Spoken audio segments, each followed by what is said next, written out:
Hello and welcome to the program. The Trans-Anatolian Natural Gas Pipeline, or TANAP, officially started shipping gas from Azerbaijan to Turkey after the official opening ceremony held on June the 12th.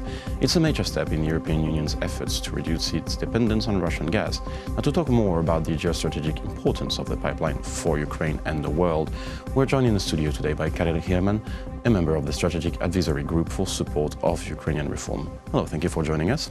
Hello, thank you for the invitation.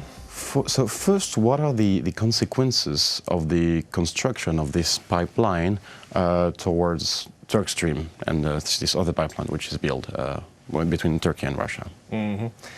This pipeline is a very important road which open direct road for transportation gas from Caspian region to Turkey and to Europe. And it is after old oil pipeline Baku-Ceyhan. Ceyhan is his port in Turkey. After this oil pipeline, this gas pipeline is additional road for transportation of gas. It is old project, but now it is reality. And the end of this TANAP, this project will be south part of Italy. It means that from Turkey, pipeline will continue through sea to Italy, through several countries, Balkan states as Albania and others, and to South Italy. Participation on this project, several very respectable companies is very important because it is a guarantee for customers, for traders from Europe, that this project will be functional and will be very good for traders for a long time contract. And this idea of reliability is important because yes. Obviously the problem with Nord Stream is that Russia is not, I mean, for many European partners, a reliable partner. It can use it as a tool. Is there a possibility that Turkey more reliable than Russia in this matter? Because Turkey has its own problems with the European Union. We could also imagine a scenario where Turkey says, like, we're gonna stop the gas now and using it as a leverage. Is Turkey more reliable than Russia in this matter? Turkey is and will be a transit country.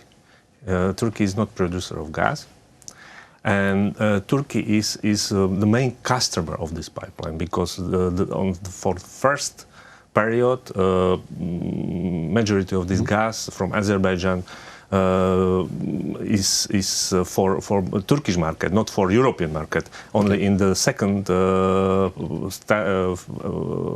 branches. For second project, or second part of this project, will continue to Europe. That's why Turkey has to be a credible partner for producers. First of all, for producers for Azerbaijan, and Turkey has a good relationship with Azerbaijan. There is a lot is based on the historical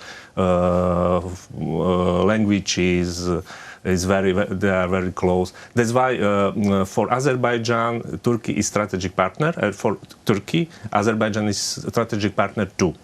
That's why I think that this balance of interest is good base for long-term cooperation with Turkey in transit of oil.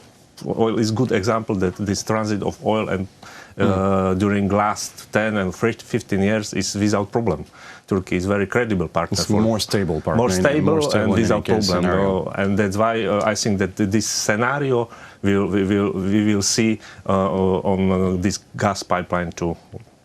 But does that mean that Erdogan is in a way turning his back to Putin because they have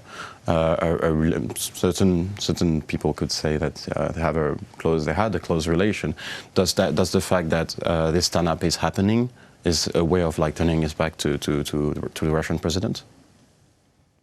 I think that for I'm not the geopolitical expert, I am an expert for energy, but I think that for Erdogan, or generally for Turkey, it's very important to balance this dependency on supplies of energy sources, because Turkey doesn't have oil, gas, or very small coal production.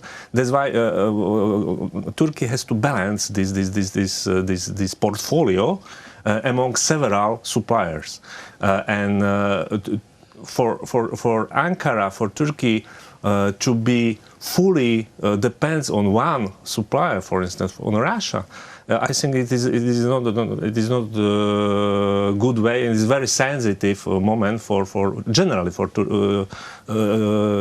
politicians or leaders of Turkey. That's why they. If we are looking on gas, they have, first of all, yes, gas is coming from Russia for Turkey, but several years is coming from Iran. It's very important producer or supplier for Turkey, and now is opening this window for Caspian gas, for Azerbaijan. That's why for Turkey is very this position is much better now, and it's very important for Turkey to hold this balancing between or among these sources, several sources, and to be good partner for Europe, I think, like transit country, because of course it is.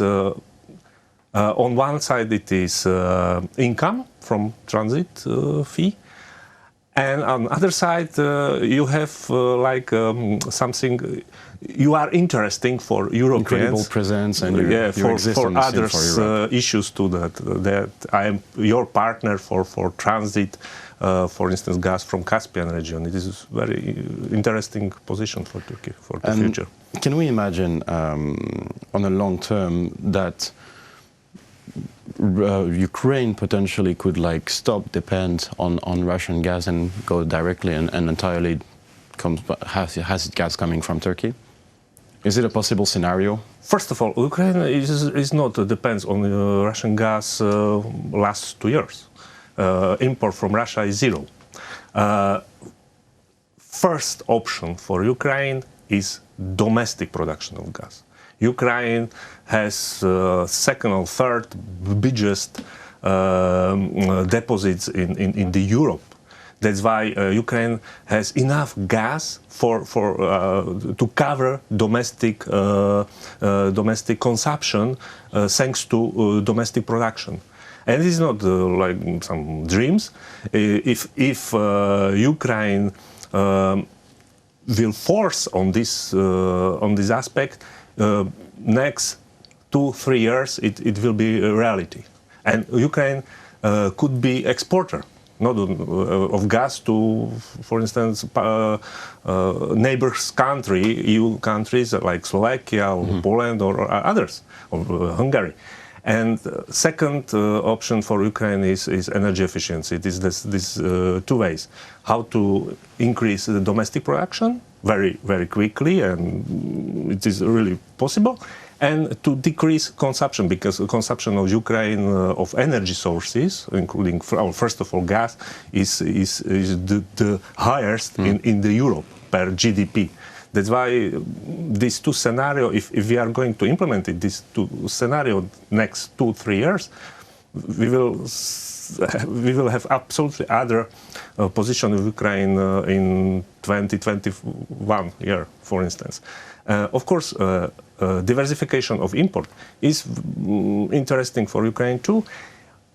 I think if we have discussion regarding TANAP and suppliers of gas from TANAP, from Turkey and Greece, via existing pipeline system via Bulgaria, Romania to Ukraine, for Ukraine is maybe more interesting to be like a transitor or hub for swap operation between several markets and traders with this gas. Well, thank you very much for this overview. It was a pleasure to have you in the studio today. Thank you very much. This was Karel Hirman, a member of the Strategic Advisory Group for Support of Ukrainian Reform. Thank you for watching the program. Stay tuned for the rest.